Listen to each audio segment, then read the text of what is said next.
You're now listening to Sound Talent Media. Check out more shows at soundtalentmedia.com. Hey, what's up, everyone? I'm Matt Migaki, the vocalist of Cryptopsy and the host of the Vox and Hops Metal Podcast, where I sit down with fellow metal musicians. We talk all about their lives and music while sharing killer craft beers. If you've ever wanted to sneak backstage and share a beer with one of your favorite musicians, well, Vox and Hops is the podcast for you. This week on the podcast, I dropped a killer episode with Kelly Schaefer of Atheist. There is this episode and over 440 other ones to help you enjoy life, metal, and craft beer. So what are you waiting for? It's time to become a Vox and Hops head. Cheers! Hello, and welcome to another episode of the podcast, or welcome to your first episode if this is your first time. I'm glad to have you here. I know there are a ton of things you could be doing right now, and the fact that you are spending time with me here in your ears, I really appreciate it. I really, really, truly. Just a couple things to get out of the way house cleaning wise before we get started, and we will jump right into the episode. So first of all, I just wanted to give everyone an update on the vinyl. The American Cyclops vinyl order is still in process. It's not much of an update because, well, it's still in process and supply lines are still just completely and totally hosed.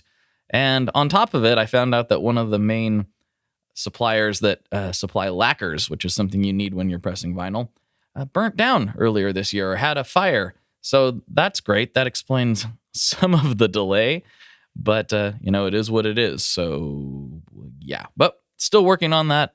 Definitely going to get those out to everybody, and you can still grab a signed copy at tonemob.com/store if that is your thing. And yeah, I'm still working on it. I just wanted to let everyone know that I have not forgotten about it, and I am still working on it and still pressing forward.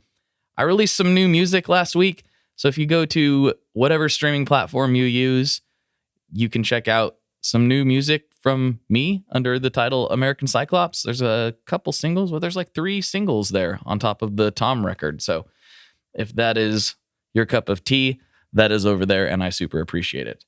Another thing I wanted to remind everybody of, this is the last thing, I promise, and then we'll get right into the episode, is that you can text me.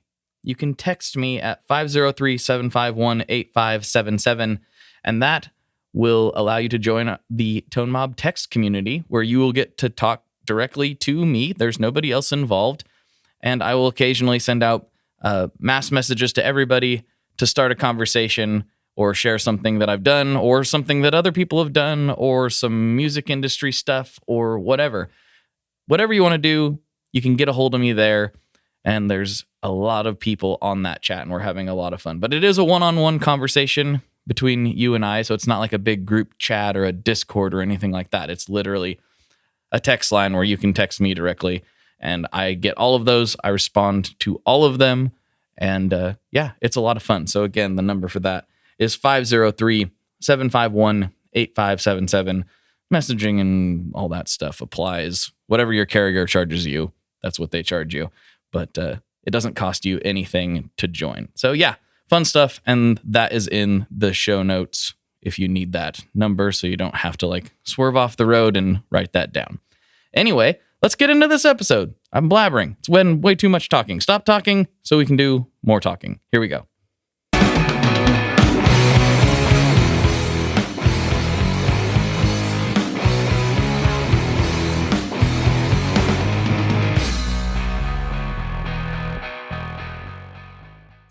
Hello, everyone. Welcome to another episode of the Tone Mob Podcast, the show about guitar stuff, occasionally, sometimes. I'm your host, Blake Weiland, and with me today, I have Michael Pack from Sonic Pickups. How's it going, man? Hey, how's it going, man? I'm excited about this. We've done some DMs, caught some of your live streams, and my friend Grant Wilson from Big Ear, the infamous, yes. He highly recommended that I get you on the show, and I'm excited to find out why he said that. So here we are. Oh, man. I don't know. I'm starting to worry I'm becoming infamous. Yeah. I don't know. I have some pretty, I do a lot of live streams, and they tend to be they get into a lot of the different things that I've been involved with in my life, and some of the crazy stories, I guess, that have happened. And so, yeah, it's pretty cool. I've got a pretty a nice group of kind of hardcore regulars that stop by, and unfortunately, though, I don't really like do it in a consistent time or anything like that. So it's just catch as catch can, but yeah, some of them have turned into pretty interesting experiences. Well, maybe one of these days we can coordinate it a little bit, and we'll do it together. We can see what the madness is all about. Yeah, it's so it's ebb and flow, and whatever's comes up, and something will trigger some memory, and I'll tell some story about something, and that's how it usually goes. But that sounds like this podcast. Yeah, really. Sounds exactly like this podcast. I'm getting ready to drop another episode with my friend Philippe Herndon from Caroline Guitar Company. Mm-hmm. And I'm listening. I don't normally like to listen back to them very much. I'm like, right. You get tired of hearing yourself after a while. Right. But his episodes are always such a treat. I'm listening back and I'm like, I can't believe we talked about this. This is so ridiculous. Right, we introduced a character on this episode called Cocaine Man. And so it's quite ridiculous, to say the least. So I'm getting ready to publish that this afternoon, which, it'll have been out for a while by the time people hear this, but they'll know exactly what I'm talking about by the time they get to this episode. I see. So tell me about yourself. You have done a lot. I know we've talked briefly, you and I have talked about working in, the film scoring industry. I know you make pickups, and I don't know what else you've done, though. I've just heard, this guy's done a lot. So tell me about yourself. What's your story? It was special makeup effects. Okay. Easy enough to confuse. But let's see. I was in the Army for a while. I was a medic. I did a whole bunch of different jobs, including law enforcement for a brief period of time, and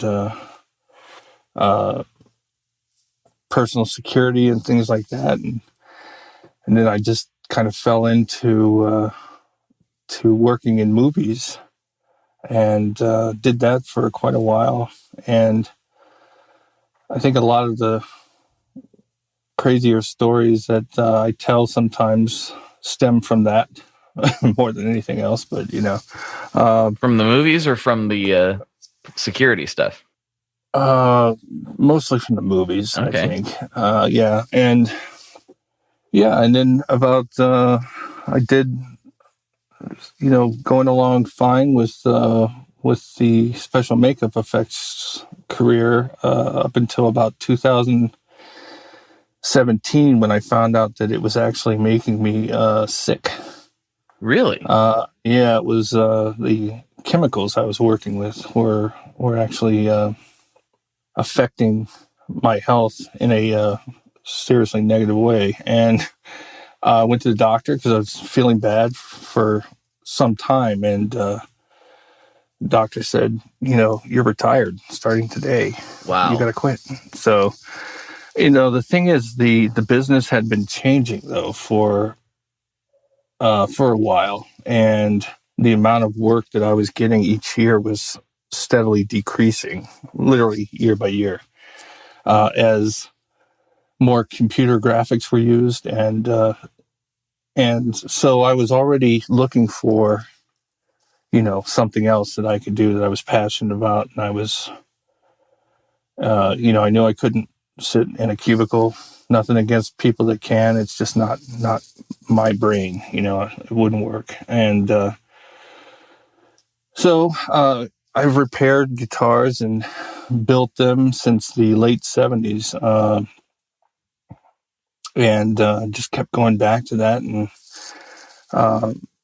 done rewinds of pickups over the years, and somehow just landed on, I thought about it and thought, man, I think pickup making would be the thing for me, and that's how it kind of started, and started testing and winding and rewinding and winding again, and putting them in, and doing all that. So This was 2017-ish when that started? yeah. Right on. Yeah. So going back to the makeup stuff a little bit. So was the chemicals that were affecting you, is that something that's unique to yourself, or is it like, hey, maybe we shouldn't be using this? Well, the reality is, back in the day, we would use this stuff and we weren't as careful as we should have been. But I ended up getting kind of pigeonholed into doing a couple of jobs that always used the same stuff. So my exposure was really high. Oh, okay. And, what is the stuff? Well, I probably shouldn't say, but it has to do with making artificial teeth, and it's the catalyzer for it, among other things. Gotcha. Among other things, because it was basically like a toxic soup, from there's heavy metals, and I don't mean the cool heavy metal, but, right? No. There's all kinds of really adverse things that are in some of these chemicals, and over the years it can just build up in your system, and that's exactly what had happened. Gotcha. And so yeah, I was just starting to feel really bad, and I went in, and the doctors did tests, and and they called me back in. They said, come in here right now. I said, no wonder you feel so bad. You're riddled with garbage, basically. That reminds me of my diesel mechanic days, and I got grease all over my hands. I guess I'll just wash them in the parts cleaner. And I think about it now, and I'm like, why? No. Yeah, no. And I mean, I'm taking, well,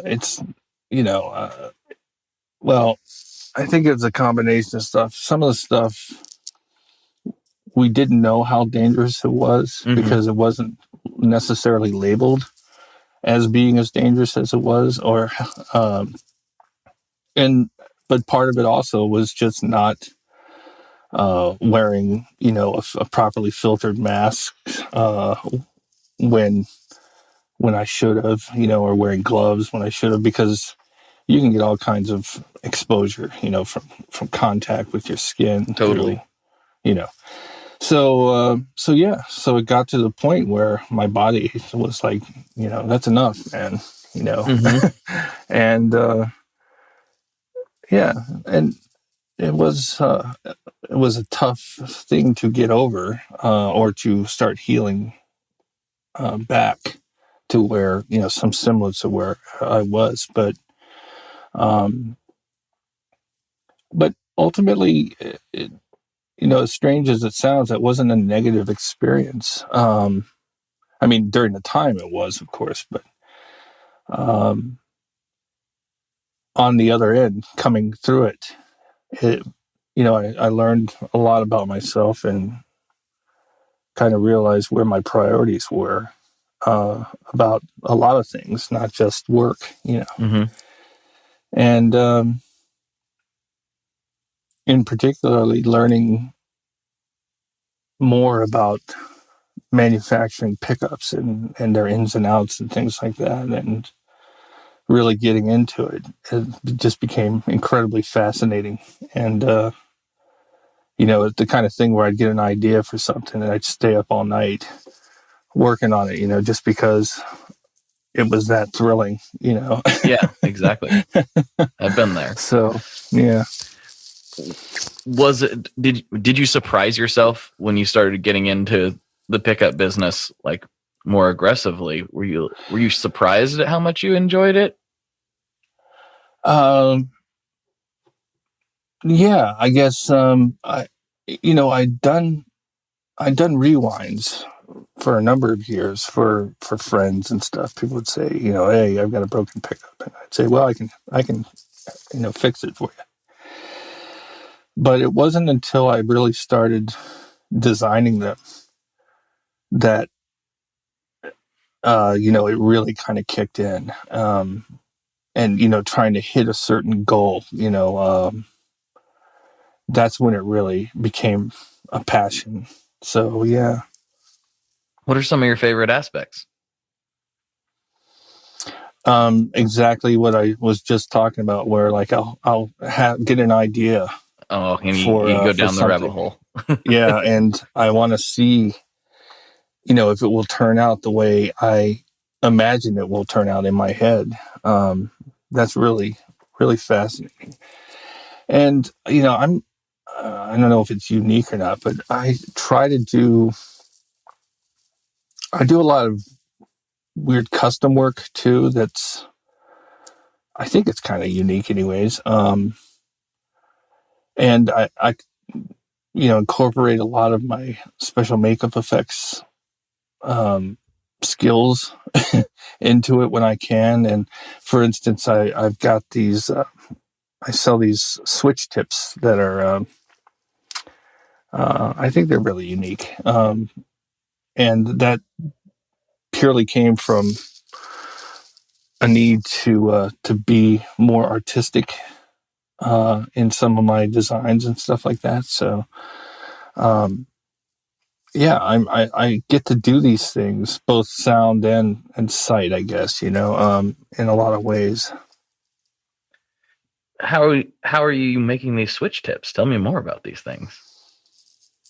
Well, I'm making them out of special plastic, and this time I'm being very careful. And good. You know what I mean? Uh-huh. I can't afford to get sick anymore, but I'm also using better materials that have low VOCs, so they're not nearly as toxic as the stuff that I worked with for so many years. And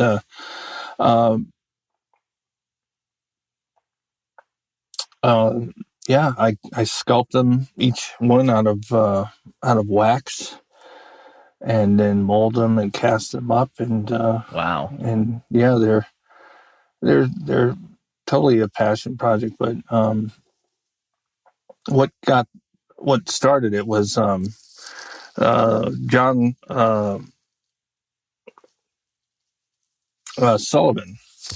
Sully.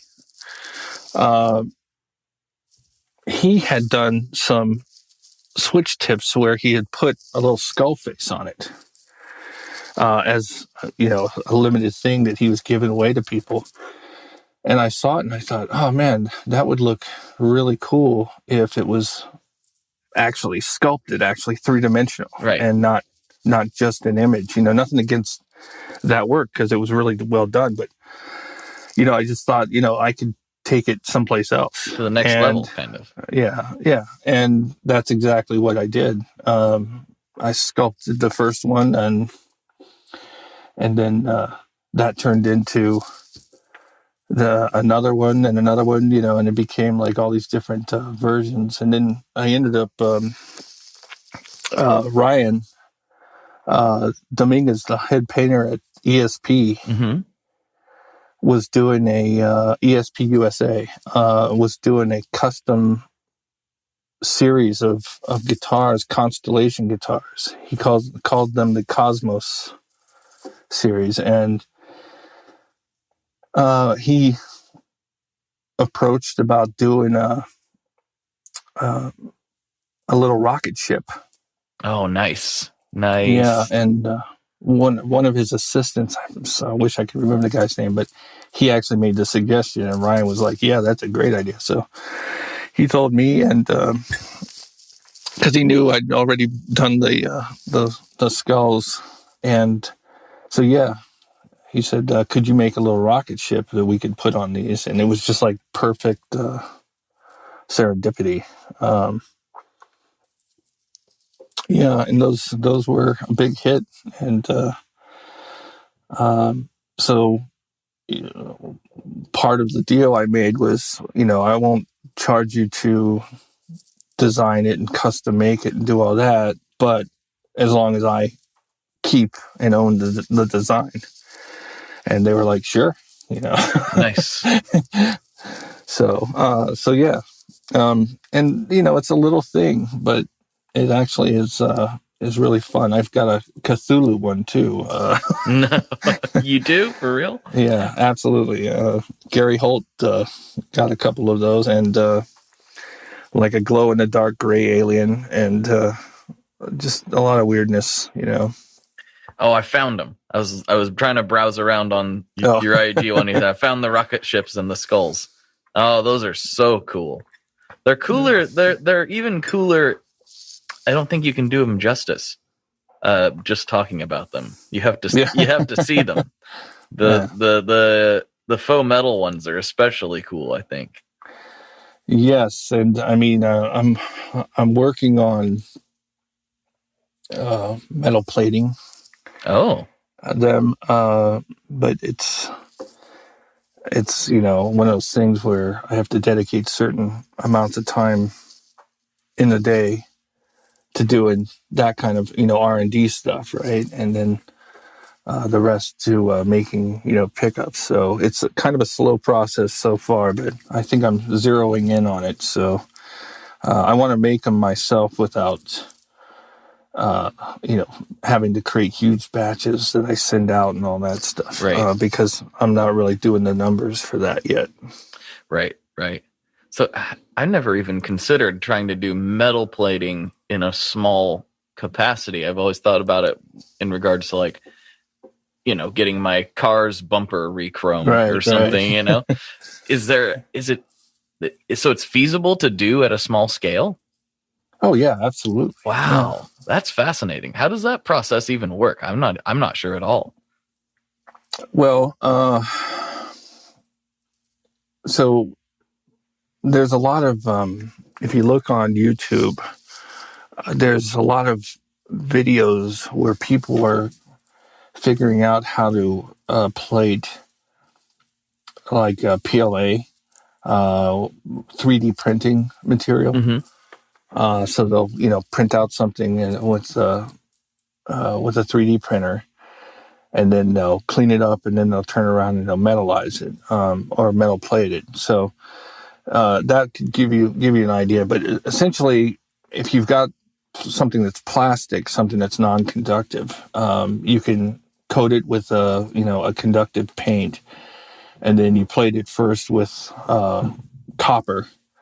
And then after copper, you can do nickel, and then you can do chrome, you can do gold, you can do all these stuff. So I'm trying to refine the process, though, so that it's quick and, I don't want to have to charge a ridiculous amount of money for it. So, right. So I'm trying to work all those details out. It's really amazing what the internet has enabled people to be able to do. It's like to some, maybe even 10, 15 years ago, that would have been like black magic to most people, Yeah. And now it's you can do it. There's a company that's been around a long time now, called Caswell, and they've got these little kits. This is how I first heard about it, right? They have these little wand kits that it's got its own power supply, kind of like the 9-volt power supply that comes with a pedal. Mm-hmm.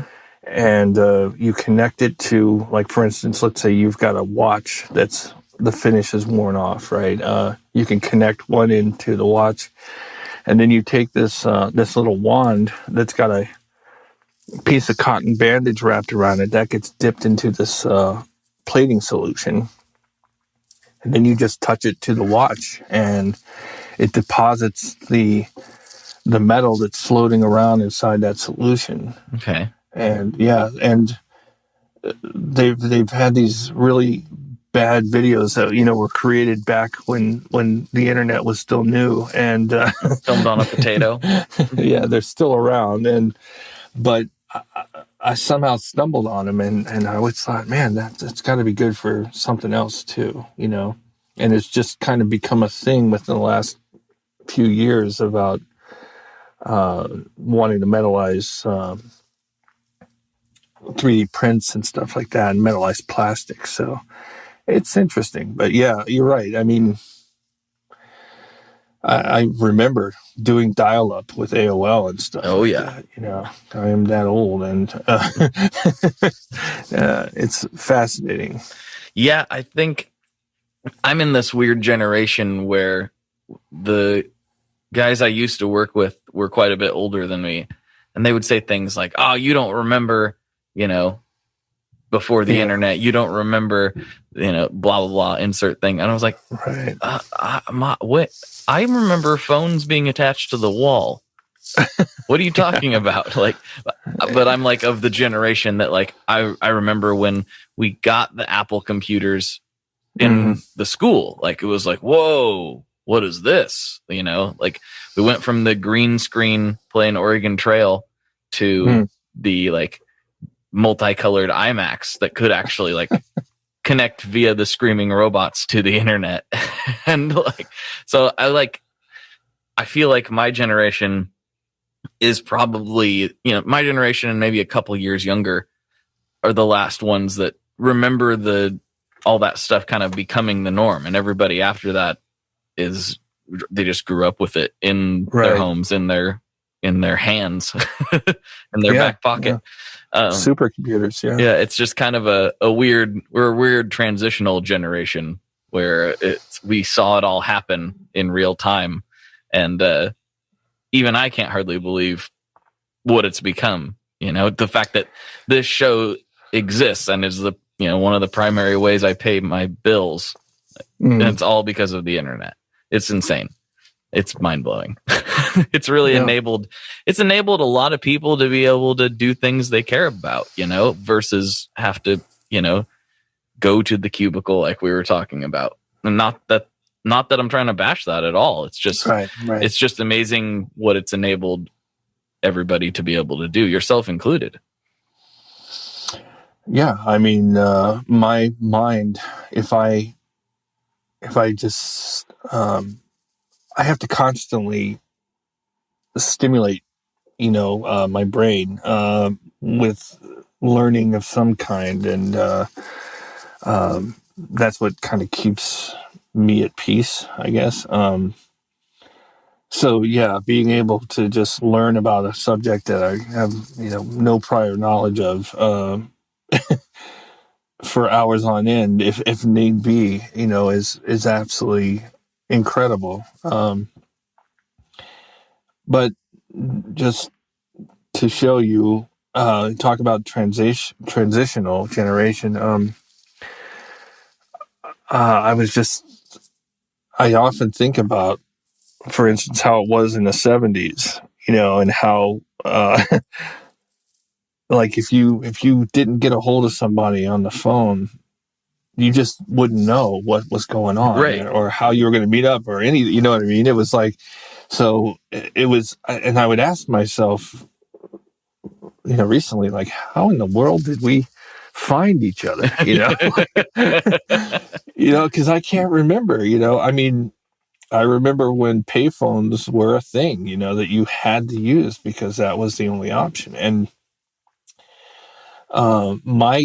the computers that we had in my class, they were brand new, and they were Atari computers. Wow. And they only had ANSI as the code, and if you spent like 8 hours putting this code in, you might get a smiley face that might blink a couple times. Right.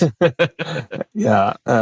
But we would have to figure out the code at home without the computer, which was pretty, right? That sounds intense. But And then we'd come in and try to put it in. It wouldn't work. And the teacher would say, well, you didn't pay attention. Well, no, I did. It's just, this is something I don't know anything about. And, but yeah, and it's amazing. And it's incredibly powerful that we walk around holding these supercomputers in our hands. And we have access to all the knowledge in the world, and sometimes don't use it at all, Right. Just completely ignore. And there's so much division among people now, and it's just so easy to go to only filter your life so that you see one thing. And this is, I think, creating quite a big gap between people and between ideologies that don't necessarily agree with each other, but aren't as far apart as people may think they are, So I think it's also a pretty dangerous thing. But it is what it is. Yeah, I think it's just really important for people to remember that. And even like touching on this in the brief way that we are right now, you know, reset your brain a little bit, like realize that what you're seeing might not actually be what it is. Just like we were talking about before we started recording about Portland. And I'm like, there, if you ask somebody in the Midwest about Portland, there's a good chance they'll tell you that it's, Mad Max. Right. And and I can tell you that's not true. Right. Are there problems? Yes, there are. And have some of them gotten a lot worse over time? Yes, but it isn't like this inhospitable landscape that some media outlets like to make it out to be. It's really not. And they're working on things, and hopefully things can get better. But it's been a really traumatic year for a lot of people, and we happen to have been a place that experienced a lot of that. And it's not what everybody, like, I feel perfectly safe walking around Portland.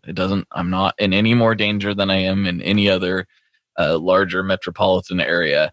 It's not what some people say, but you talk to some people and they're just like, nope, it's garbage. And even some people who live here think that. And I don't think they're actually thinking about the reality of the situation. Everyone I know that lives there, though, loves it. So, and I know a lot of people that live there. Yeah, it's a good spot. Like I said, it's not without its problems. I have plenty of things to criticize, but I love it. I love the area, and I don't envision myself being anywhere else. Honestly, could happen, I guess, but it's not what I'm picturing. Yeah. You were saying you were thinking about moving up here. You taking that pretty seriously? Well, it's one of the places that my wife and I have discussed, and not for any particular reason or anything like that. I actually love it here, and I don't have any pressing need to move, but. Should something happen or something come up where we should want to relocate, we were just talking about places that might interest us, and yeah. For me, the only other one is Nashville. I really like Nashville, and I have a ton of connection there. So that's always in the back of my brain. I'm like, Nashville would be a good place for me. And so many of my friends are like, you got to come to Nashville. I'm like, but I'm an Oregonian. Right. That's what I am, man. So you mentioned the the switches and stuff. Switch tips, yes. That having a lot to do with your makeup background. Or is there anything else in your current life that you can relate back to those skills and learning that stuff? Well, I mean, the thing that started me doing that, I know that's not really what your question is, but it started because I was scared of monsters. scared of monster films and all that. And I kind of figured out, and this is when I was really young. I was like 8 years old at the time. Because, well, talk about technology, right? Where I lived, there was only, at this time, there was a limited number of channels, 3 major networks and a couple of local channels, right? And what would happen is my mom worked late, and I would wait up for her. But after a certain time, after 11, the TV we had, which was a black and white TV. I know I'm dating myself like crazy, but it wouldn't get the other channels. Only this one channel, Channel 20, in Washington D.C. Grew up in Maryland and Virginia, and they would show horror movies. And they would freak me out, but I knew they would keep me awake at the same time, so that I could be up for my waiting for my mom. And my little sister was with us, and I was kind of in charge of her and or being the man of the house or whatever. But so I would stay up and I'd watch these things, and they would freak me out. And I ended up figuring out that if I learned how they made, the movie monsters, then I wouldn't be scared by them anymore. Right. And that kind of led to, and you got to keep in mind, man, there was not a lot of information out there about it. Almost zero, I would have to imagine. Well, yeah.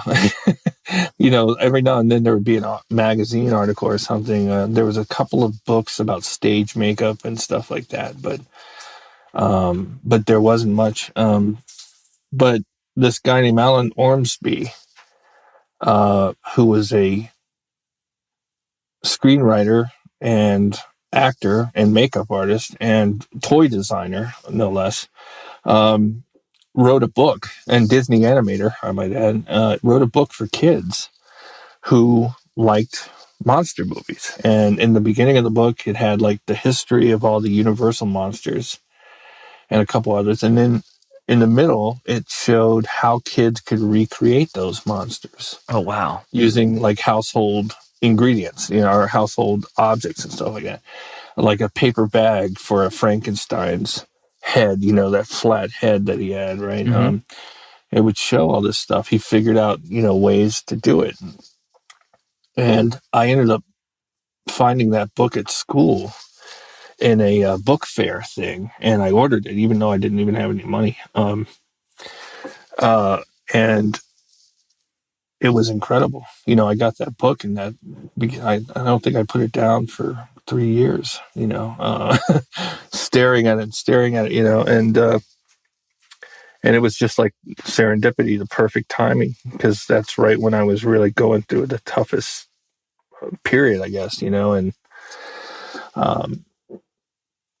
that created, the hobby, and that I carried through well into I went into the Army. And then, ironically enough, even when I was in medic training in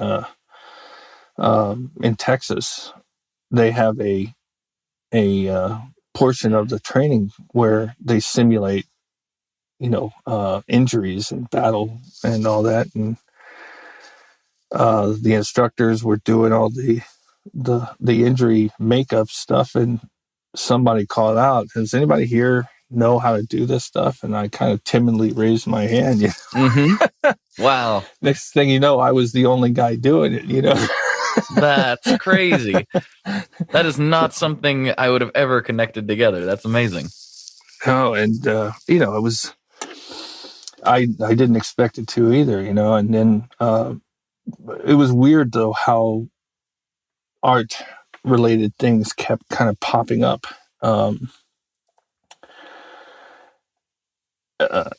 throughout my life. And so, yeah, it's, when I got out and I bounced around, I did a few things, went through the police academy, and then didn't end up doing very much with it. got hurt and was at a career fair, still thinking I was going to find a law enforcement job, even though I didn't have a chance at that time. And I met this guy who does the training videos for the LAPD. And I just randomly asked him, hey, do you ever use makeup effects in your training videos? And he said, I'd love to, but I can't afford it. And at the time, I was looking for something to do other than sit around thinking about how I was not going to be hired as a police officer. Right. And I just said, well, I'll tell you what, I'll make the stuff if you pay for the materials. And the guy was like, yeah, absolutely. A couple of weeks later, he contacts me and says, we're shooting this officer involved shooting recreation and we need some stuff. Would you be willing? And I was like, yeah, why not?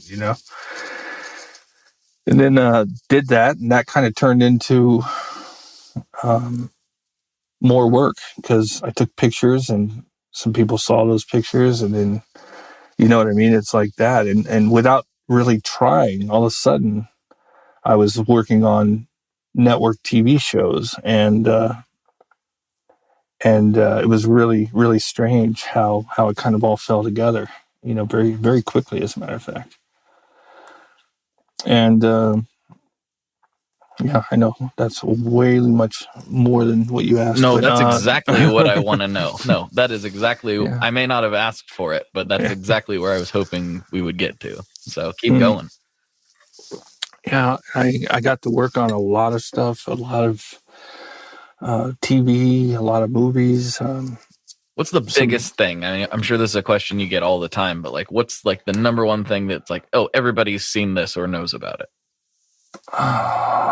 Here's the worst part. And it's not just me. Like, everybody who does this is the same way. We kind of blank out when it comes to it. So forgive me, but I'll try. I worked on 300. Oh man, I love that movie. Hellboy, the remake recently. That was one of the last films I did, actually. I love Hellboy too. Both the comic and the movies. I worked on the first Hellboy, as a matter of fact, and the remake. I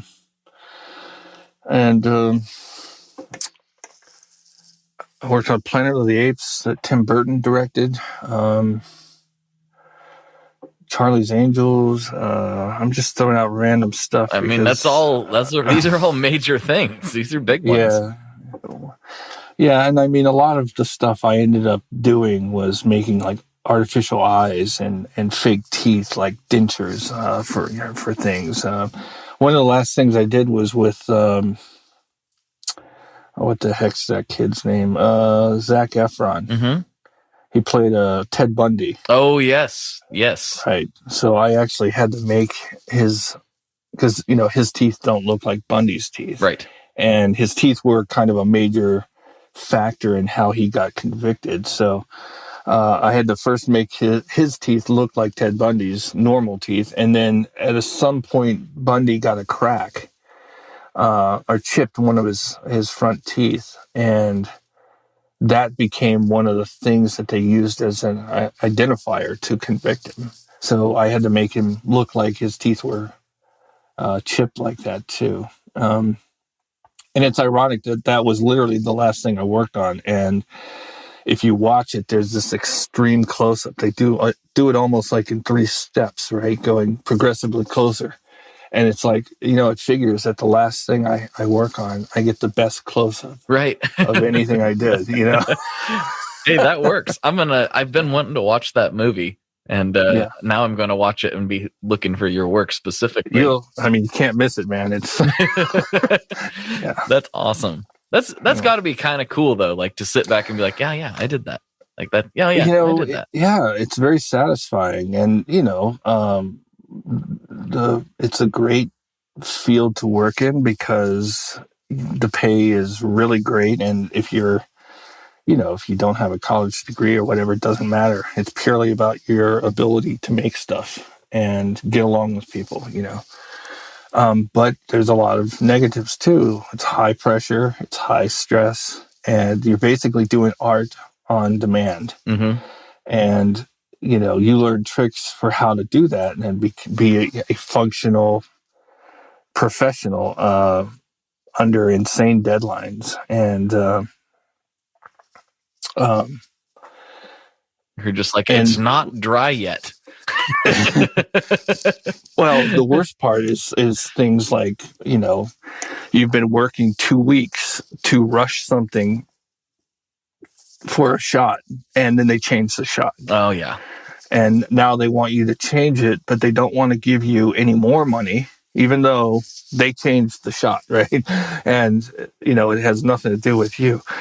They don't want to pay for the change, the new thing to be made, and they want it even faster now because you've got less time, and that's a common thing, and,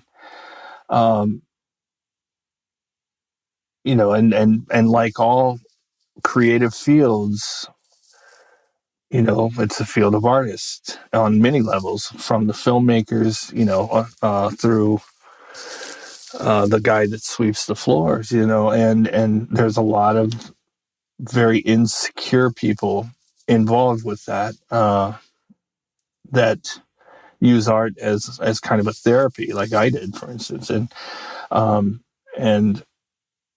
it can come to a head at some points, but for the most part, everybody's just trying to get by and do their job and do cool work, that people talk about, it's just changing now because less and less decisions are kind of being made on the set, on the day, by the directors, and they're relying more on figuring it out in post. And that involves, not pre-making stuff, and that just means less work for the makeup effects people. And there's a lot of really wonderful people in that field, and you just get tired of like sitting through the credits, and you see like 500 credits for the CGI artist, and then they leave your name off because they tell you that they've spent too much money on credits. Oh, geez. Spend too much money on credits. How much do credits cost? What are you talking about? Well, it's every credit that's added adds to the length of the film, but more and more it's becoming a digital thing, right? So now it's not about film length anymore. Now it's about file size, and there's always some way to justify screwing you out of your credit. And I know, because if you look at my credits on IMDb.com, you'll see half of them are say uncredited. That's just the way the game is. And I've got one IMDb credit, but I'm not credited in the movie by mistake. Oh. The pedal movie. Oh yeah. I was like, left. Hey, I messaged them like, hey guys, I think you forgot my name, and they're like, too late at the distributor, but we're really sorry. What? You can still add it though to IMDb. So they did. They made sure I was in IMDb. Okay, so at least there's that. Yeah, but not that anybody honestly cares. Well, for a long time, I was ambivalent about it because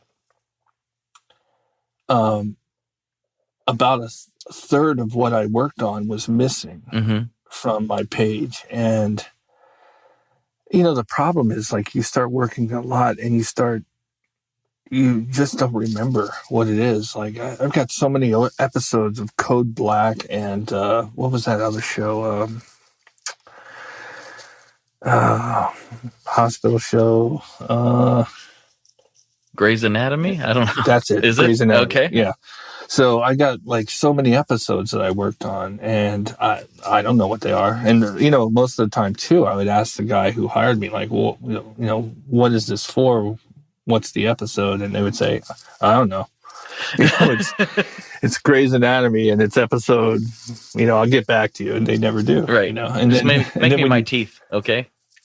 contact them later on, and they're like, "Oh man, I don't remember what that was," and that's just the way it goes, So well, it's a lot to keep track of. For I'm sure they're not. If they're talking to you, insane. They're not just talking.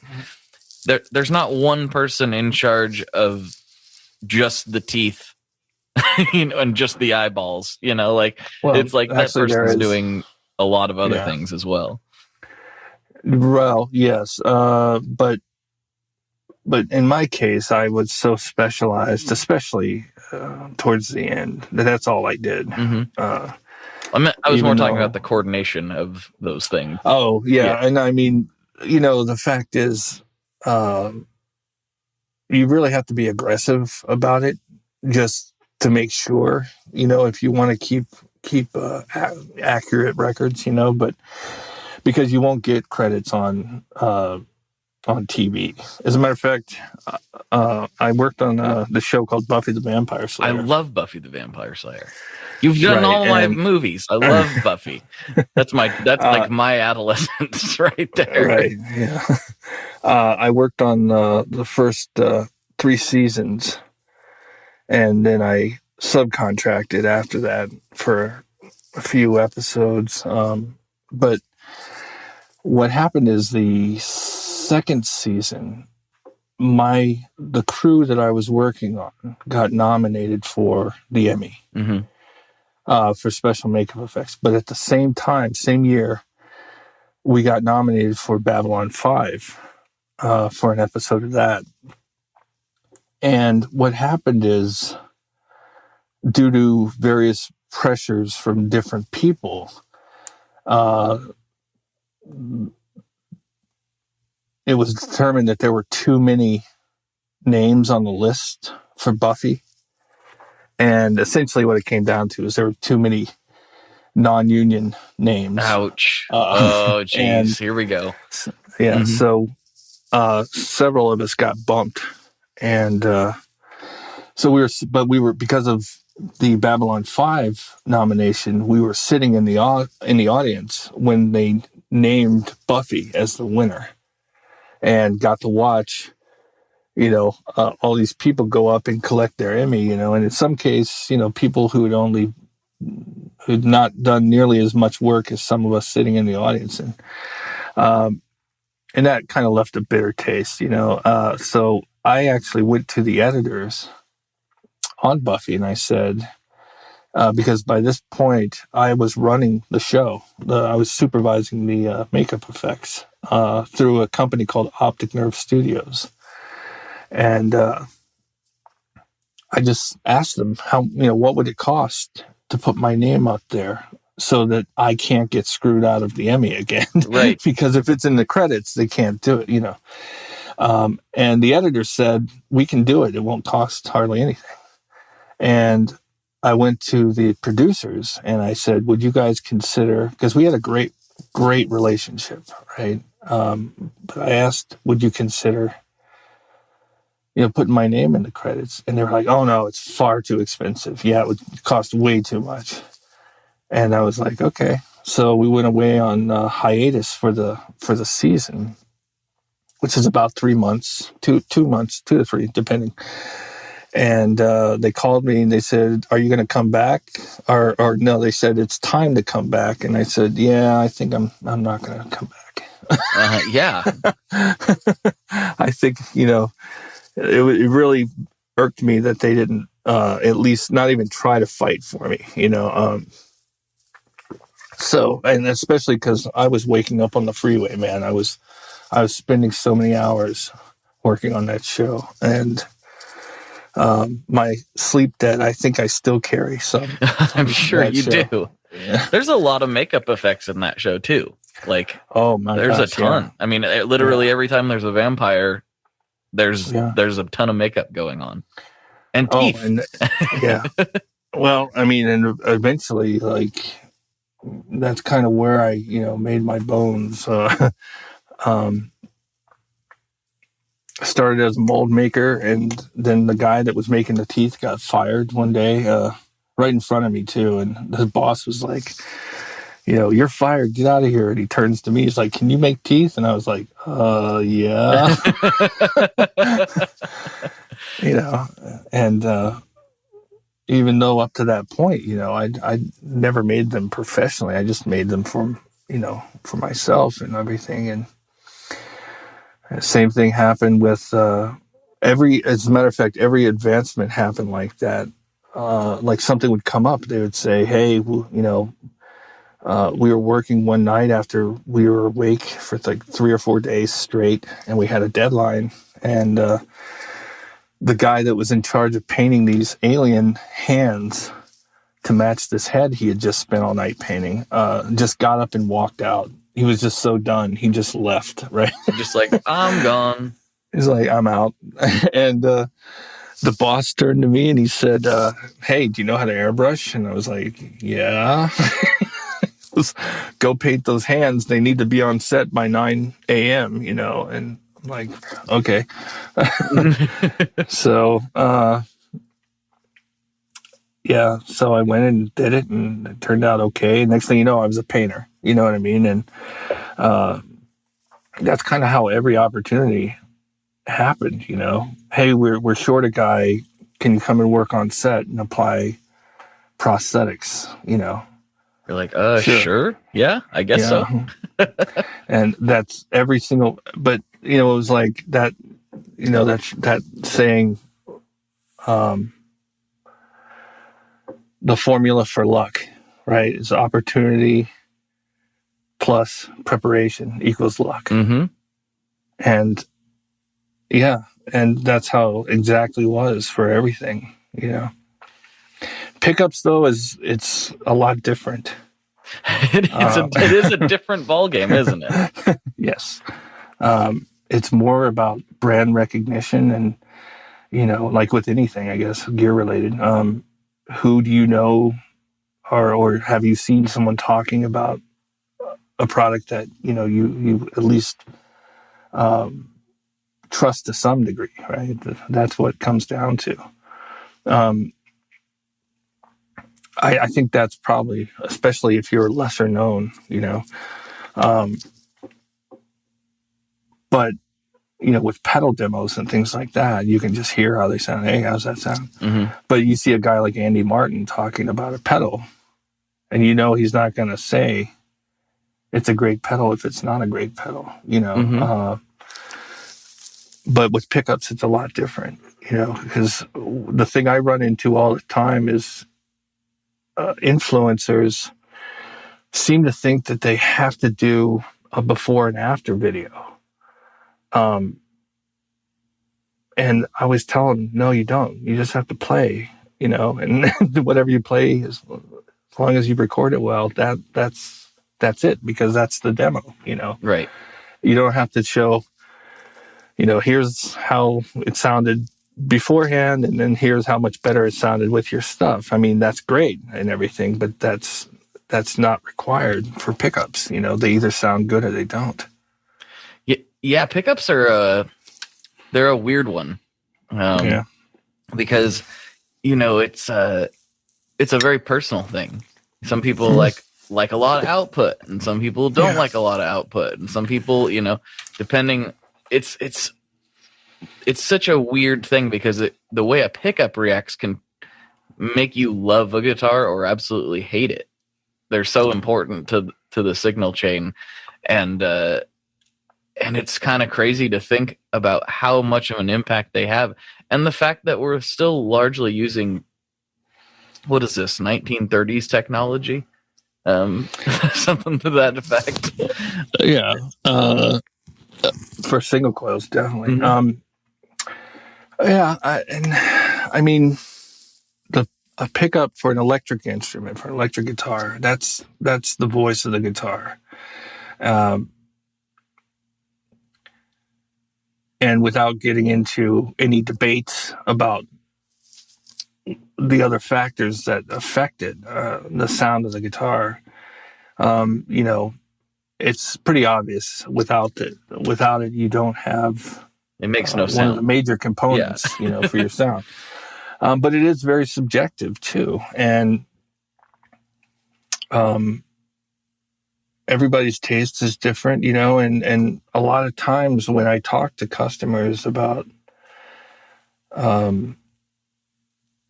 what it is they're looking for, the conversations are not nearly as direct as you might think. I tell them to talk about the kind of music that they like, or that they play and stuff, and we talk about favorite sounds in that way, because that helps me kind of hone in on that thing that they're looking for. But that's an important question also. What are you looking for? Because what I get often is, I have this pickup from this manufacturer, and it's this model of that pickup, but it's just not doing it for me. And so then I got to work out, okay, well, why? Why isn't it doing it for you? Right. And sometimes that can be a pretty deep conversation, but sometimes too, you just, the longer I do this, the more you kind of get a feel for people and what it is they're searching for. And after a while, it's starting to become second nature too, where I talk to somebody and I get a kind of a good grasp on the thing that they're searching for, Also, when dealing with tone chasers too, that can be one of the most difficult. The people who are never satisfied, who are always looking for that thing that's just never there. Fortunately, I haven't run into many, but that can be tough, because they're looking for something within themselves that's not there, I think, more than gear, but anyways, I'm just rambling now. I think you might be onto something there. Yeah. I definitely have found myself less chasing a specific sound and just looking for new ones. Used to be like, oh, I want to get this Black Keys sound, or I want to get this whatever band sound. Right. And now for me, it's more like, I want to find new sounds. Right. I want to find things that haven't been explored, or at least I haven't personally gotten to explore them before. So it's kind of a mindset shift. Exactly. And when I test pickups, the way that I know that I've got it is when I'm testing that pickup set or individual pickup, if I get lost and just kind of zone out while I'm playing, that's how I know I'm done, because I get so into listening to what it's doing and the music that I can make with it, that it takes me to this, place where on a conscious or even subconscious level that is stimulating, and that's what I look for when I'm designing them, and it's really interesting too, because, I'll come upstairs to my studio and I'll plug in and I'll say like, well, let me just make sure this thing is working or whatever the way.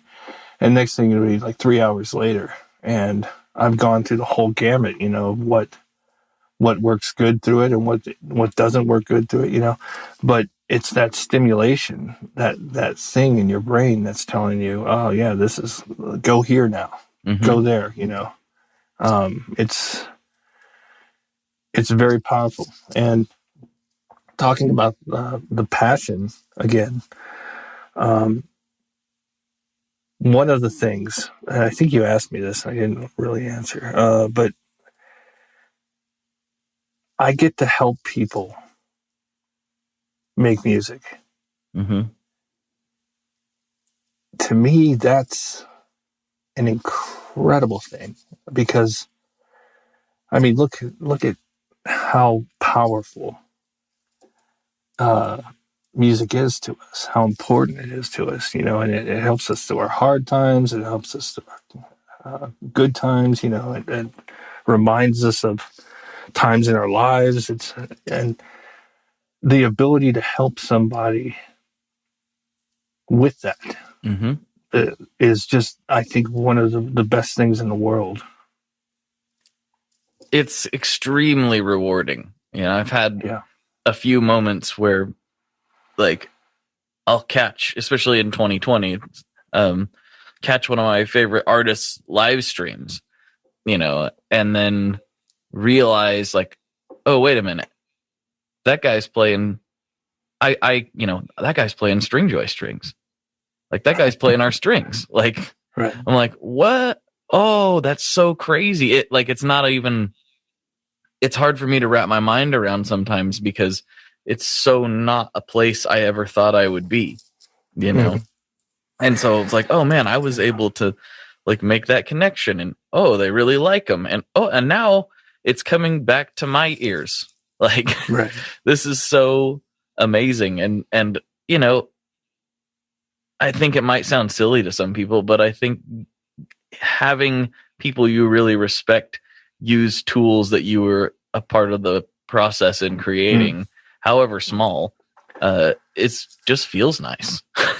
Sure. Absolutely. Yeah. And I mean, especially, musicians, who doesn't emote through their music, and being a part of that process of helping somebody through a hard time or whatever, I think is incredibly powerful. And I think it's almost, with me, I have a responsibility to make the best stuff that I can make that sounds the best that it can sound. Of course, not everybody's going to be 100% on board with some stuff,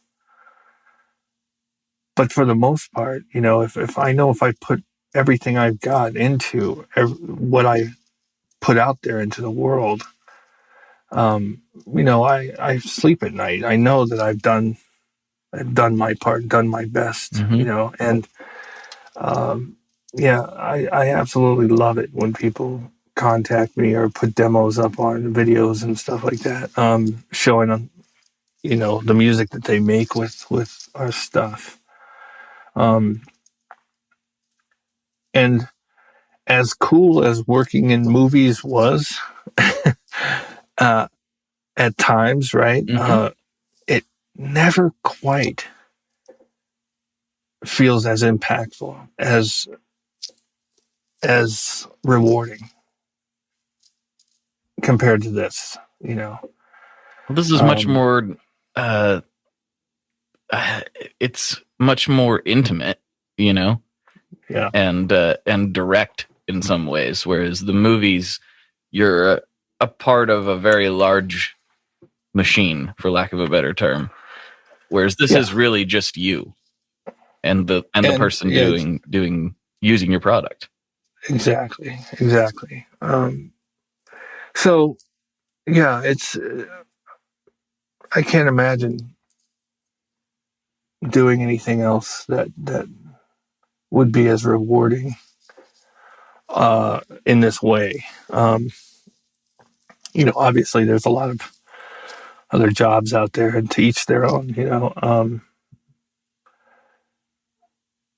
I was a medic in the Army, and it felt great to help people and, help them in the healing process or save lives and all that stuff. But this is different, because music is so powerful. And I guess maybe it's just with something I think of in that way, but, well, I'm sure I'm not, but, yeah, it is absolutely wonderful to be able to help be a part of that, Definitely. Well, hey man, I just realized what time it is. We went a little bit over, and I still got a few classic questions to ask you. Yeah. But before I do that, I like to give the guests, especially if it's their first time on the show, I like to give the guests the opportunity to take the floor. And if you have a message you want to get out to a few thousand people, or you want to, share your great aunt's apple pie recipe or whatever it is you want to do. Now is your opportunity to do so. I would say that I feel like I've kind of been doing that, but I think I invite anybody who's interested to come and hang out with us on the live streams. It's a pretty good hang. We don't talk about politics or religion or any of the stuff that's can cause a lot of conflict. We just talk about random stuff, music, a lot of gear, and everybody is welcome to stop by and be a part of it. Right on. That is on the Sonic Pickups Instagram page for everybody. Yeah, that's right. So, okay, here we go. Here come the classic questions. Okay. Number 1, what is your favorite Boss pedal? I would say oh man, I literally just spaced on it too. The one with the buttons. Oh, the one with the buttons. Dimension C, that's it. Yes. There you go. And ironically, it's not even like my favorite to play through and everything, even though I do love its sound and stuff. It just was really cool when it came out. It is cool. It is very cool. There's no arguing with that. It's a very cool pedal. Yeah. All right. Okay. Here comes the hot one. The one that can cause some problems, much like the politics and religion question. But here we go. What is your favorite kind of pizza? Ooh. Mushroom. Just mushrooms? Yeah. Just mushrooms. Mushrooms and red sauce? I avoid cheese lately. So when I did eat cheese, just mushroom and cheese was my favorite. All right. Thin crust, thick crust, particular region? I like a thin crust. Mm-hmm. But I mean, all pizza's good. You know what I mean? Like, there isn't a bad pizza as far as I'm concerned. There are better pizzas, but probably New York. Yeah. But I mean, at the same time, I love a good Chicago deep dish too. Mm-hmm. You know what I mean? Mm-hmm. I'm not a pizza snob. Detroit's got a nice style of pizza that I just discovered recently. I haven't been to Detroit, but I know their style has migrated over here, and it's pretty good. What is the Detroit style? It's a thicker crust, and done kind of in a pan. Mm-hmm. So they're generally square cut. Oh, okay. And so and when I say thicker, it's not like insane, but the crust is probably like 3/4 of an inch thick or so. With lots of air pockets in it though. So it's not like a crazy dense crust. Sure. Yeah. So it's still a good eat. And then just the regular pizza toppings of your choice on top. We've got a few over here, and I quite like that style. And it's nice with the pan kind of like crisps up the edge of the crust really nice. So it's cool. It's a cool take on the pie. I like it. It's not my favorite. It wouldn't be like my number one choice, but it's a nice refreshing thing for me. It's good. Yeah. So I think that's as good of a place to wrap up on as any. How do you feel about it? Sure. All right. Yeah. I think I talked so much about pickup related stuff. I kind of feel bad. That's why this is the show about guitar stuff occasionally, sometimes. That's why. You never know where we're going to go on this thing. But thank you so much for hanging out. Well, I appreciate it, man. Mm-hmm. Thanks for having me. Yes, sir. For everybody, for Michael, this is Blake. And as always, folks, good luck and good tones. All right, there you have it. There's another one in the can, as they say. Thank you so much for spending time with me this week. And if you would really like to hear some genuinely wild Hollywood stories, you need to go to tonemob.com/Patreon, where you can hear another hour or so. I think it might even be longer than that, with Michael. And he tells some bananas stories, like absolutely off the wall. And I'm told that he actually has a whole lot more than what he shared. So maybe he'll come back on and do some more at some point for us. But yes, for $5 a month, you can get extra episodes every week, and you can have all that sweet, sweet content that you desire.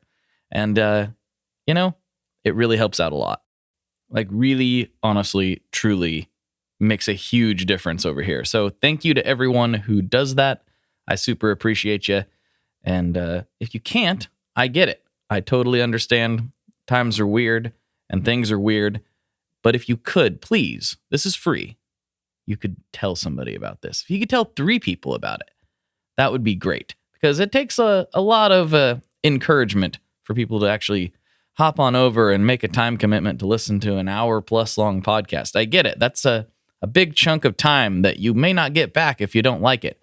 But if you really like this show, it would mean the world to me if you could share this with somebody, because that is the only way this keeps going and the only way I can keep getting rad guests and keep this thing flowing. So thank you all so much. I'll talk to you next time. One last thing before we totally sign off here. I just want to remind you that if you do any shopping at Stringjoy, that's Stringjoy guitar strings made in Nashville, that will help me out as well. As I've said for years, I'm heavily involved in that company, and I really do think they're making the best products on the market.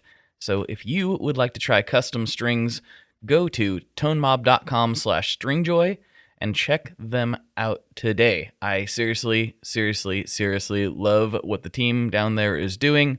I help them out with all kinds of things, and by you supporting them, you are also supporting me as well. And hey, you need some strings, so why not get some custom strings just for your guitar and playing style? Again, the link for that is tonemob.com/stringjoy, and that will take you right to their website, and you can do all your shopping through there, and that will help everyone involved out. So thank you very much. Talk to you next time. We are brought to you by the wonderful folks at Gun Street Wiring Shop. Yes, Gun Street Wiring Shop. I've talked about them before. I used to say based out of Bend, Oregon, but guess what? Sean moved to my neck of the woods. Sean's in Portland. Sean is awesome and has helped me with a bunch of stuff lately. And if you have wiring needs for your guitar, he can help you too. If you want to get weird with it, he can get weird. If you just need to spruce things up a little bit, there's your guy. He takes all the guesswork out of doing your guitar wiring, and he makes it simple, and his customer service is top-notch, and I can't say enough good things about Gun Street as a company. I really respect Sean and what he's all about, and the product is top-notch. I've got 3 different guitars that now have Gun Street harnesses in them, and I could not be happier. So go to gunstreetwiringshop.com and check them out.